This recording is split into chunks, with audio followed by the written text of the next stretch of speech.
नमस्कार दोस्तों, मैं सुरेश शर्मा एसआर के साइंस इंस्टीट्यूट जोबनेर से। आज हम अनुशासन के बारे में बात करेंगे। विद्यार्थियों, अनुशासन जीवन का सबसे बड़ा हिस्सा होता है, अहम हिस्सा होता है।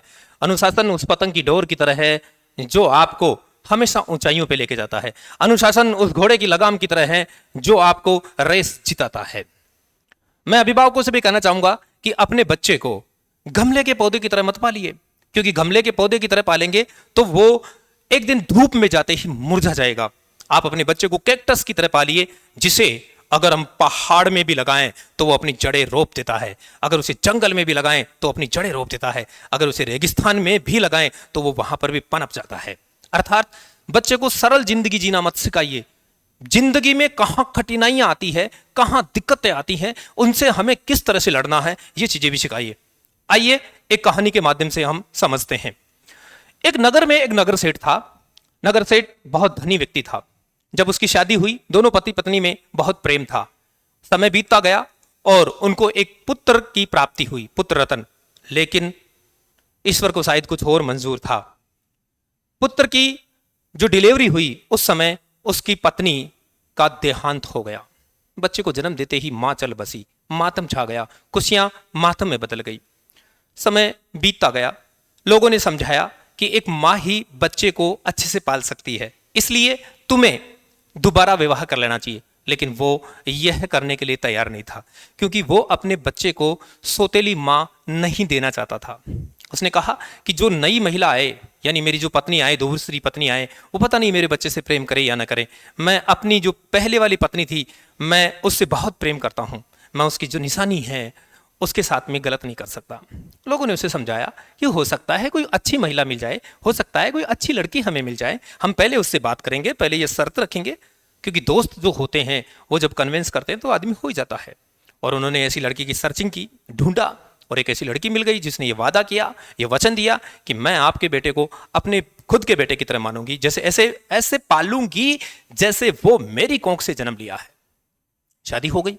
शादी होकर के जब आई तो लोग बड़े अचंभित रह गए। उसने वास्तव में अपना वादा निभाया। उसने उस बच्चे को इस तरह से पाला, यानी वो हर काम उस बच्चे का, जैसे जैसे समय बीतता गया, लेकिन हर काम वो खुद ही करती थी। यानी उसको अपने हाथों से खाना खिलाती थी, अपने हाथों से उसके वस्त्र चेंज करती थी, अपने हाथों से ही सारा उसका बिस्तर करना, सारे कुछ उसको मतलब गोद में उठा करके चलाना, सारे कुछ। लोग बड़े दंग रह गए कि वाह क्या महिला है, कितनी देवी रूप है, ये अपने बच्चे से भी ज्यादा, शायद ऐसा तो कोई महिला अपने बच्चे को भी प्रेम नहीं कर सकती। लोग दंग रह गए। अब समय बीतता गया, उसको खुद को भी अपना बेटा हुआ। तब लोगों ने सोचा कि अब शायद इसका हृदय परिवर्तन हो जाएगा, अब शायद ये पहले वाली का जो बच्चा है उससे इतना प्रेम नहीं करेगी। लेकिन ये क्या, समय बीतता गया, वो उस बच्चे से वैसे ही प्रेम कर रही थी, जो पहले वाला जो बच्चा था उससे वैसे ही प्रेम कर रही थी। और जैसे जैसे अपना बच्चा बड़ा हो रहा था, वो उसके साथ में बड़ी सख्त पेश आती थी, बड़ी कठोर होकर के पेश आती थी। अर्थात छोटी सी गलती करने पर उसे डांट देती थी, उसको पिटाई भी कर देती थी, उसके मार पिटाई कर देती थी, और अपने बच्चे से सारे काम करवाती थी। उसके बर्तन साफ करवाना, उसके कपड़े खुद धोना, अपने उसके बिस्तर खुद लगाना, यहां तक कि जंगल में उसे लकड़ी तक काटने के लिए भेज देती थी। और उधर जो पहले वाली का बच्चा था उसे वो आज भी अपने हाथों से खाना खिला रही थी।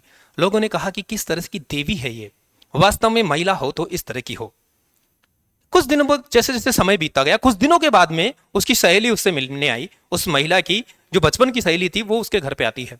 उसने देखा तो वो बड़ी दंग रह गई कि ये क्या माजरा है, ये क्या माजरा है। जब वो पानी लेने के लिए कुएं पे जा रही थी तो उसने उस सहेली से रहा नहीं गया। उस महिला से उसने कहा कि तू कैसी औरत है, तू कैसी माँ है, तू कैसी निर्दयी माँ है, जो अपने बच्चे को इतनी सख्त पेश आती है, इस तरह से पाल रही है, और जो तेरा है ही नहीं, तेरी शोतन का बेटा है, तुमसे पहले वाली महिला का बेटा है, तो उसके साथ में कितना प्यार से पेश आ रही है, कितना प्रेम करती है, और अपने बच्चे से कितना नफरत करती है तू। एक तरह से कैसी मां है तू।